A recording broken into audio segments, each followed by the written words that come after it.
Pela fé posso enxergar, pela fé posso tocar, pela fé, pela fé.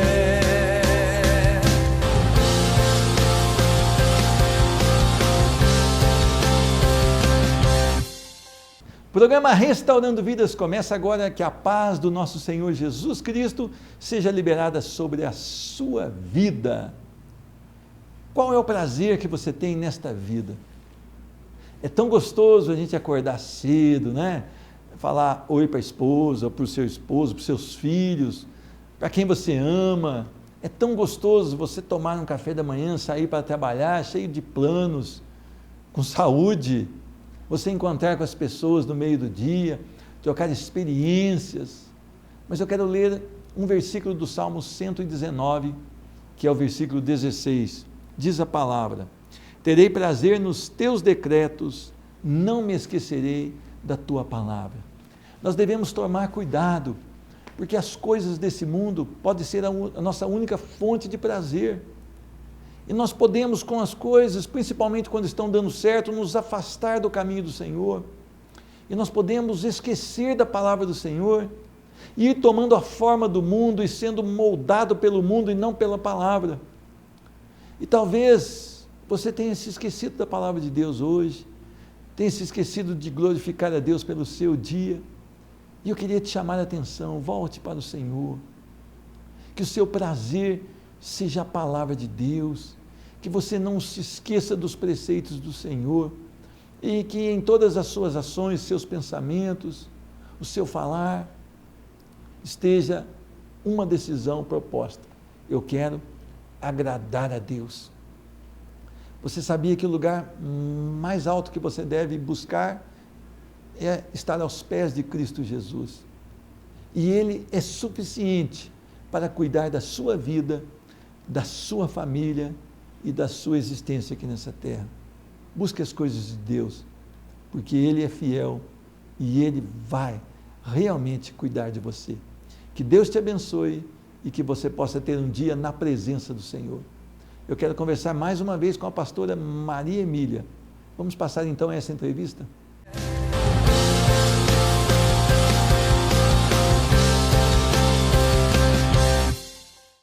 Recebo mais uma vez no programa Restaurando Vidas a minha irmã em Cristo e pastora Maria Emília Manucci Alves de Lima. Paz do Senhor, seja bem-vinda, pastora. Paz, pastor Pedro, muito obrigado pelo convite, estamos aqui, vamos compartilhar Continua com a alegria do Espírito Santo. Claro, sempre, até Jesus voltar. Amém. Pastora, a senhora teve algumas fases aqui em Poços de Caldas, certo? Sim. A senhora com 15 anos, a senhora confessou Jesus como Senhor? Sim. A senhora se lembra disso, como é que foi? Nitidamente. Conta um pouquinho pra gente. Nós tínhamos um pastor, um missionário, fazendo uma campanha na igreja, e é até interessante, pastor, porque ele era evangelista numa tribo indígena. E eu atentamente, já sempre atuando na igreja, ouvindo a exposição do evangelho por aquele missionário chamado Lauro de Almeida. E a hora que ele terminou de falar, testificar o que estava acontecendo, ele fez um apelo. E, para surpresa até do meu pastor e de toda a igreja, aquele dia, como a igreja estava muito cheia, eu estava atrás. Eu nunca fui de sentar atrás. Eu estava atrás para dar lugar. E na hora que ele fez o apelo, eu fiz uma caminhada assim, triunfal no corredor, chorando. E fui no altar. Só para explicar, a senhora estava há 14 anos frequentando a igreja. Sim. Mas para a senhora ser igreja, foi esse dia? Foi esse dia. É diferente. A senhora já trabalhava? Sempre. Já tinha ali o contato? Sempre. Mas essa caminhada, então, foi algo precioso na sua vida? Ela é pessoal e intransferível e tem que ser feita. O fato de ser criado dentro de uma igreja não nos torna igreja. É o dia da nossa decisão que a gente se torna igreja. Então vamos tirar a dúvida das pessoas que nos assistem. Muitas pessoas falam: não, eu já tenho religião, eu já tenho, meus pais já passaram para mim. Isso não é bíblico. Não, e nem resolve. Precisa de ter um encontro pessoal. Pessoal. Todos nascemos no pecado. Todos. Algum dia da nossa vida nós temos que chegar diante de Jesus, ver nele santidade e ver o nosso pecado. Sim. E pedir perdão. Sim. Isso aí não tem atalho para isso. Então quer dizer que a religião dos pais não garante nada para Não, nós. ninguém vai de carona, né? E religião não salva, né? Mas quem salva é Jesus Cristo. Tampouco religião salva. Então, esse momento da sua vida, mesmo a senhora já estando ali trabalhando na obra do Senhor, cheia de paixão pelo Evangelho, o que mudou de prático? Pastor Pedro, aquela noite foi o sono, tanto que é inesquecível. Eu tive uma noite de sono diferente. Eu amanheci, foi num sábado, eu amanheci no domingo tão leve, e justo naquele domingo tinha batismo. E sempre eu ajudava nos batismos. E naquele domingo, na escola dominical, o pastor estava conversando, eu falei, o senhor já pôs meu nome? E ele olhou em mim assim, falou, como assim? Falei, não, porque eu quero ser batizada hoje. Na teoria, a senhora já conhecia tudo. Tudo. Mas o encontro com Jesus foi aquele dia. Foi aquele dia. E é inesquecível, né? Amém. É bom demais. Passando pelas águas, né, irmã? Sim. Irmã, o que mudou agora no ministério? Desse tempo da conversão para cá? Eu fui buscando mais de Deus. Porque quando a conversão acontece, a gente sai da mesmice, né? Sai daquela rotina religiosa, e aí eu já comecei a me envolver de dar aula para a escola dominical, de ajudar em tarde da bênção, já fui aprender a tocar, naquela época a gente falava órgão, né? Tocar teclado para ajudar no louvor. A senhora se interessou em capacitar para poder louvar o Senhor? Sim, sim. Era uma sede. Vamos dar uma paradinha aí, porque eu tenho uma pergunta aqui. Hoje, eu vejo uma preocupação muito dos pais com os filhos, de colocarem numa escola de idiomas, de fazerem um curso muito firme, de colocarem um cursinho, de prepararem os filhos para várias coisas, mas não investem na sua vida espiritual. Todo cristão, ele busca investimento em primeiro lugar na sua vida espiritual. Sim. A faculdade, o trabalho passa a ser um segundo plano, Sim. não é? Tem que ser. Por que isso não acontece hoje? Que a gente não nota. Pastor Pedro, eu acredito que hoje as pessoas estão muito religiosas. E no conforto de frequentar uma igreja, até exercer algum cargo, parece que é uma falsa garantia de salvação. É uma sensação. Uma sensação. De dever cumprido. Sim, e que não é. Estou batendo ponto. Exatamente. E hoje a gente vê, infelizmente, muitos pais não incentivam os filhos em escola dominical ou num acampamento. Não, hoje a teoria do nada a ver tomou conta do povo de Deus. E isso que se perde. Você já perde lá de criança, perde de adolescente e depois passa a ser só uma religião mesmo. Agora um alerta para os pais. Eu tenho um posicionamento que a igreja tem deixado o mundo entrar dentro dela. As programações, diz que tem um evangelho para jovens. Eu não conheço, eu conheço só o evangelho de Jesus Cristo, eu ainda não sei onde que isso aí se encontra. Mas tem um evangelho para jovem que começa a trazer coisas do mundo para dentro da igreja, um evangelho light que não precisa de renúncia, que não precisa de abandonar vícios, que você pode batizar e depois vai acontecendo. Eu não creio nisso. Como é que a senhora enxerga isso tudo? Tampouco eu creio, pastor. Também não tem. Olha, que eu gosto muito de Bíblia. Eu tenho quase todas as versões, porque é o meu livro preferido. Mas não achei ainda evangelho para jovem. Que não seja o único, porque eu só todas as minhas Bíblias só tem um. E esse evangelho serve para qualquer idade? Para qualquer idade. Então, a igreja foi se preocupando, a instituição foi se preocupando com o volume. Então, o sinal de igreja grande em membros, número de membros, é uma igreja poderosa. Sim, é volume. É que está dando certo. É estatística, sim. Só que aí, para ter volume, não pode pregar renúncia, pecado, não pode, porque magoa. Afasta. Afasta. Aí perde o quê? Número. Então continua do jeito que você está mesmo. Então, Jesus é graça. Deus é amor. Pode e outra coisa, é aquela ideia. Então, para que o jovem não vá se perder no mundo, eu trago o mundo e coloco na igreja. Então, se perdeu totalmente. Temor, respeito com a casa de Deus, preocupação com o horário, compromisso, perdeu. Pastora, queria que a senhora deixasse aí 1 minuto, uma palavra para aquela pessoa que está assistindo o programa Restaurando Vidas, talvez está precisando tomar uma decisão ou está com um grande problema. Olha, eu vou deixar um versículo, pastor. Esse versículo ele tem falado muito ao meu coração. Ele está em Gálatas 6, verso 9. E não nos desfaleçamos de fazer o bem, pois se não desistirmos, colheremos no tempo certo. Você que está nos assistindo, preocupado, passando dificuldade ou doença, eu sou um testemunho vivo que Jesus cura. Porque hoje eu vivo intensamente cada minuto, porque eu vi a morte de perto muitas vezes. Não só com pessoas da família, comigo. Então hoje eu sou um testemunho vivo que Cristo cura mesmo e transforma. Então não desanime, entrega a sua vida para Jesus. Eu até ouvi algo esses dias muito importante. Às vezes a gente, comercialmente, não sei se é essa palavra, pastor, a gente fala, procura uma igreja perto da sua casa. E eu vou te dizer uma coisa, procura uma igreja perto da Bíblia. Porque hoje tem tanta opção de igreja, mas procura uma perto da Bíblia. Porque às vezes o que está faltando na sua vida é esse evangelho de Jesus que transforma.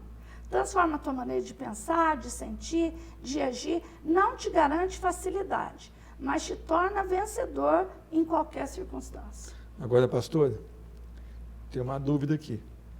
Eu gosto muito de falar, procure uma igreja perto da sua casa, mas confie no que o pastor está pregando com a Bíblia. Porque os crentes de Bereia, eles eram crentes considerados crentes nobres, porque eles tinham esse cuidado. O pregador era só Paulo, né? O grande Paulo, pregador do Evangelho. Mas Paulo mesmo relata que os ouvintes ali conferiam na palavra. Falta isso para o povo hoje? Totalmente. O povo está aceitando tudo? Tudo. Hoje é tudo. Pastor, é muito mais fácil hoje você acreditar que um cajado tem poder do que você buscar na palavra, estudar a palavra, ir para a oração, para o jejum, para a santidade. É claro, vai no Google, né? Você vai no Google e o que digitar lá de Bíblia, aquilo ali tá bom. Não há busca, não há sede. Porque quando a gente busca a palavra, o primeiro confronto que vem é o Espírito Santo tocar em nós o que precisa ser mudado. Não é verdade, pastor? Verdade. E aí, quando ele confronta a nossa carne. Sim. E aí, quando a gente fala, então, eu vou aceitar essa mudança, aí é que as coisas mudam. Agora, as pessoas estão pondo muito simbologia também, né? Mesmo dentro da igreja evangélica. Muito. Nós temos que ter cuidado nisso, né? Muito. A fé é em coisas que não se veem, né? Sim. Aí entra de novo aquele desejo religioso, ou místico até, de materializar as coisas. E isso não tem nada com a palavra de Deus. Nada. A fé, a própria definição de fé é coisa que você não vê, né?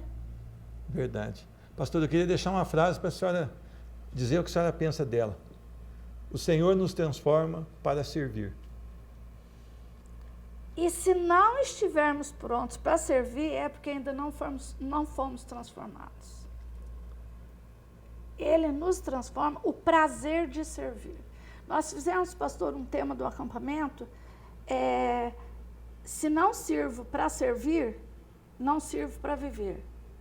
O nosso prazer é servir, porque Cristo, ele não veio para ser servido, ele veio para servir. E ele é o nosso exemplo maior. Maior. E ele diz que maior é o que serve. Maior é o que serve. Hoje nós vemos também uma busca por ser servido dentro das igrejas. Ser honrado. Ser honrado, ser aplaudido, né? Sim. Nós pagamos para ver cantores gospel, né? Show. E pagamos bastante. Show. É outra palavra que eu não entendo, show no meio evangélico, eu também não consigo digerir ainda, né? Nós pagamos vírgula, né, pastor? Eu quis dizer porque nós fazemos parte de uma sociedade cristã que paga, e é interessante que tem os mesmos ataques, assim, de fã ardoroso. Você acha que Jesus se agrada desse comportamento? Com certeza não. Jesus não tinha onde reclinar a cabeça. Ele andava simples, né? Sim. Ele andava com os seus discípulos e pregando o evangelho e curando e ensinando. Sim. Aí é que entra, né? Só que tem uma coisa bíblica que também se foge. A glória dele não pode ser dada a ninguém. Não pode. E muitos hoje querem a glória que não é da pessoa. É bom lembrar, pastor, igual o jumentinho, quando Jesus montou no jumento para entrar em Jerusalém, né? O jumento, depois que Jesus desceu, continua sendo jumento. Não é verdade? É verdade. Ele não se tornou um jumento mor ou especial porque Jesus montou nele. Então, se nós tivermos essa convicção que nós somos só instrumento, a glória é de quem usa. Hoje tem se adorado muito mais a criatura do que o Criador. Muito mais. Ainda bem que nós não sabemos onde que o jumento está enterrado, né? Graças a Deus. Senão já teria um culto lá. Já tinha o São Agora, pastora, jumento. vale a pena? A senhora tem quantos anos de ministério? 36. Valeu a pena? Totalmente, cada segundo. Porque a senhora teve que renunciar muito por isso. Renunciei até hoje. Vale a pena mesmo? Vale a pena. Queria voltar atrás e não servir? Não. Eu não saberia viver de outra forma.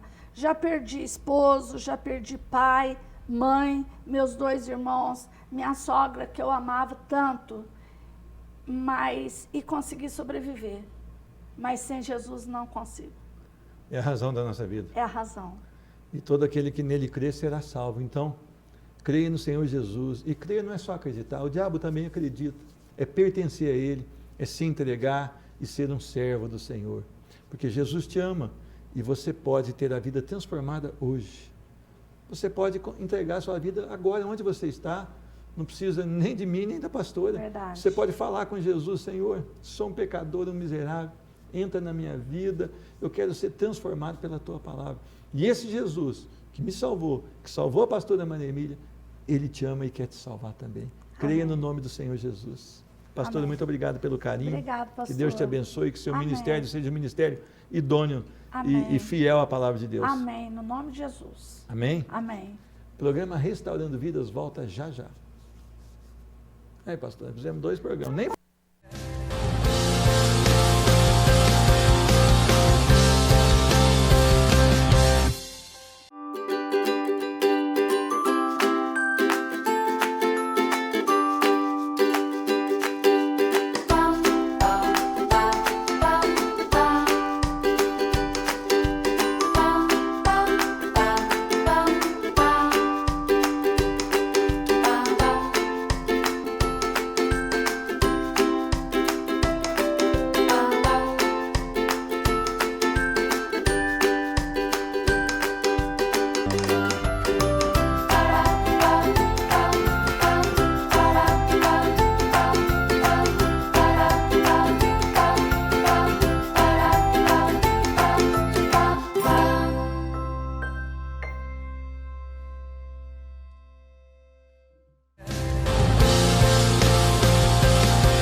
Nós estamos iniciando o ano de 2016, porque a graça do Senhor está sobre a nossa vida. A misericórdia dele foi tão grande que ele permitiu que você estivesse vivo. Mas como você sonhou e planejou viver em 2016? Será que há algum sonho concreto para você, alguma coisa que você quer construir, que você quer realizar? Eu quero te dar uma sugestão de como viver 2016. E eu queria falar sobre vivendo pela fé. Vivendo talvez confiando que, apesar de você não ver algo, Deus pode te levar a algum lugar muito especial. Levar a um tempo tão especial, que talvez vai ser tão diferente disso que você planejou, mas vai estar no centro da vontade de Deus. Olha que coisa maravilhosa, estar no centro da vontade de Deus. E a vontade de Deus, ela é perfeita, ela é agradável. Eu quero ler um texto que se encontra em Romanos 4, a partir do versículo de número 17. Diz a palavra: como está escrito, por pai de muitas nações te constituí, perante aquele no qual creu, o Deus que vivifica os mortos e chama à existência as coisas que não existem. Abraão, esperando contra a esperança, creu para a vida ser pai de muitas nações, segundo lhe fora dito: assim será a tua descendência. E sem enfraquecer na fé, embora levasse em conta o seu próprio corpo amortecido, sendo já de 100 anos e a idade avançada de Sara, não duvidou por incredulidade da promessa de Deus, mas pela fé se fortaleceu, dando glória a Deus, estando plenamente convicto de que era poderoso para cumprir o que prometera. Pelo que isto foi também imputado para a justiça. Amém? Vamos orar, Senhor Deus. Muito obrigado pelo poder da tua palavra. Muito obrigado, Senhor Deus, porque o Senhor tem a palavra, a chave da vitória, e a vitória maior do homem é a salvação em Cristo Jesus. Libera a salvação através desse programa hoje, Senhor Deus. Eu peço em nome de Jesus Cristo. Amém. Talvez você esteja desanimado com a sua vida, começando o ano, mas já desanimado, ou talvez você esteja animado em demasia. Talvez os seus sonhos estejam tão evidentes na sua vida que você se esqueça do cuidado de Deus. Abraão, um homem já velho que há 25 anos atrás havia recebido uma promessa. Deus o chama para fora da sua tenda, manda que ele olhe as estrelas e diz: será assim a sua descendência. Ele tinha então 75 anos, mas já haviam se passado 24 anos e nada havia acontecido. E Sara já estava também velha, ela já não tinha mais idade para ser mãe e ela era estéril. Mas diz a palavra que este homem, chamado Abraão, ele creu em Deus, que vivifica os mortos e chama à existência o que não existe. O que quer dizer isso? Que Deus tem poder sobre todas as coisas, que se alguém morrer agora, ele pode trazer a vida, e se alguém morrer, ele pode trazer também, levar a vida eterna. Porque olha, não adianta viver agora como Lázaro, tá? O corpo de Lázaro viveu mais um tempo, Lázaro viveu mais um tempo aqui nessa terra, mas depois ele voltou a morrer, glórias a Deus que ele era crente e foi para a glória. Mas o maior milagre é uma pessoa quando morre, ele ter a alma com Cristo Jesus por toda a eternidade. E Deus pode fazer isso com você. E Deus chama a existência o que não existe, quer dizer, Deus não precisa de uma matéria para fazer outra. Basta a palavra dele e tudo se faz. Tudo que você enxerga, Deus criou. Olha que maravilha. E Abraão creu nesse Deus. Abraão não duvidou desse Deus. Abraão viveu olhando para a promessa de Deus e afirmando no seu coração: Deus pode cumprir.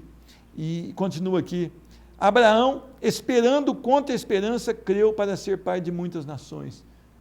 Não havia mais esperança humana para esse homem, mas ele esperou contra a esperança para ser pai de muitas nações. O que eu queria falar para você hoje? Você precisa viver crendo que Deus é o Senhor de todas as coisas. Talvez os seus planos estejam até já em rascunho, talvez você já tenha desenhado, mas você precisa crer. Somente com o poder de Deus isso será bem executado e será para a glória do Senhor. Nós muitas vezes achamos que podemos fazer as coisas e vamos projetando e não colocamos e nem apresentamos diante de Deus. 2016, comece apresentando os seus planos diante de Deus. Senhor, esses planos também são planos seus. Seja mais dependente de Deus, olhe mais para a palavra do Senhor, porque Ele é poderoso para dar certo qualquer plano, mas é preciso que esse plano seja para louvor da glória dEle. Tem uma coisa que eu noto aqui: não desista pelas dificuldades. As pessoas muitas vezes começam um plano, abrem um estabelecimento e logo nas primeiras dificuldades, onde vem as primeiras crises e crises fortes, elas desanimam. Este homem chamado Abraão, ele esperou contra a esperança. Ele não se limitou nas coisas que haviam, porque ele já era um homem velho, ele já não tinha condição de ter filhos, a sua esposa era estéril e é uma promessa que não chegava. Este homem, então, pela fé, ele experimentou o melhor de Deus. Nós não podemos olhar para as coisas que dão certo. Nós temos que olhar para um Deus que pode fazer com que todas as coisas deem certo. E se você alicerça somente na sua razão os seus planos, eu quero dizer que você é uma pessoa que vai se frustrar logo, logo. Mas se você olha para o Deus Criador e diz: Senhor, eu tenho um plano aqui no meu coração, se for do teu agrado, me dá vitória sobre esse projeto. As coisas vão acontecer em 2016 para você. Tem mais uma coisa que eu olho aqui. Ele amava tanto a Deus, que diz aqui: e sem enfraquecer na fé, embora levasse em conta o seu próprio corpo amortecido, sendo já de 100 anos, não duvidou por incredulidade. O inimigo quer soprar no seu coração. Olha, Deus não está ouvindo a sua oração. Deus não vai responder o seu pedido. Olha, isso não vai dar certo na sua vida. Às vezes não é ele que fala direto, mas ele manda alguém falar. E as pessoas chegam para você e falam, isso não vai dar certo. Você que está sonhando ser um servo fiel do Senhor, não, isso não vai dar certo, não. Você, olha como é que era a tua vida, você era escravo da bebida, você era escravo do adultério, você era escravo de tantas coisas ilegais, você já fez isso na sua vida, você já foi na lama do pecado. Não olhe para isso. Não duvide, se Deus prometeu, vai se cumprir. Olhe somente para o Senhor. Olha, o seu passado já está na cruz do Calvário. Se o inimigo quiser te acusar, você fala, olha, inimigo, sai em nome de Jesus, porque os meus pecados foram perdoados na cruz do Calvário. Nada pode te acusar, porque se o sangue de Jesus está sobre a sua vida, Deus, quando olha para você, Ele não vê o seu pecado, mas Ele vê o sangue do Cordeiro Santo. Não duvide de Deus, não duvide da palavra de Deus, não abandone. Muitas pessoas começam a caminhar, vão à casa do Senhor, vão ali a um tempo de adoração, e se aceitam Jesus, começam a andar, caminhar junto, quando vem a primeira dificuldade, eles falam, olha, quando eu estava lá no mundo, eu era muito mais feliz, não tinha tanta luta como eu estou tendo. As lutas vêm porque justamente você tomou uma decisão de caminhar com Cristo. Não duvide que Deus vai te dar bom termo nessa jornada. Deus vai avançar contigo. Seja fiel, não desista. Ser fiel até a morte, dar-te-ei a coroa da vida. Quando Josué estava para entrar na terra prometida, ele falou, olha Josué, não se desvie desse livro, ser forte e corajoso, porque eu estarei contigo. Todos aqueles que creem verdadeiramente em Cristo Jesus, eles têm o respaldo, o cuidado, o amor desse próprio Jesus. É maravilhoso servir a Deus. E é interessante. Deus, entretanto, estando plenamente convicto que Deus era poderoso para cumprir o que prometera, pelo que isso lhe foi também imputado para justiça. Abraão foi justificado pela fé. Abraão, mesmo quando ele passou por uma dura prova, seu filho tinha ali mais ou menos 14 anos, Deus fala com ele de madrugada, levanta, arruma lenha, arruma o fogo, pega teu filho, teu único filho, vai no monte e sacrifica o teu filho. Diz a palavra que ele não barganhou com Deus, ele não contestou, mas ele levantou e levou o seu filho para o sacrifício. Quando ele foi descer o punhal sobre o seu filho, o Senhor falou, Abraão, conheça a tua fé, está ali o cordeiro, sacrifica o cordeiro, poupa o teu filho. Sabe por que ele fez isso? Lá em Hebreus responde, porque ele sabia que Deus era suficiente até mesmo para ressuscitar o seu filho. Então Abraão, ele caminhou não pelas circunstâncias, mas pela fé, e pela fé ele foi justificado, e hoje, chamado aqui na palavra, o pai da fé. Eu queria que você, nesse ano de 2016, tentasse viver pela fé, num Deus vivo, num Deus poderoso, num Deus amoroso, num Deus que salva e restaura vidas. Que Deus te abençoe e que você possa experimentar em 2016 o melhor de Deus. Eu quero orar por você. Senhor Deus, em nome de Jesus, abençoa essa pessoa que assiste o programa Restaurando Vidas, que ela tenha um 2016 cheio do Espírito Santo, que ela ame a Tua palavra e que ela viva em 2016 para o louvor da Tua glória. Abençoa a nossa nação que passa por momentos terríveis, Senhor Deus, que eles possam Te conhecer e mudar de vida, e nós teremos uma nação avivada no Senhor. Eu abençoo a nossa nação, eu abençoo as famílias, em nome de Jesus Cristo. Amém. Que Deus te abençoe e que você possa experimentar sempre o melhor de Deus. Pela fé posso enxergar, pela fé posso tocar.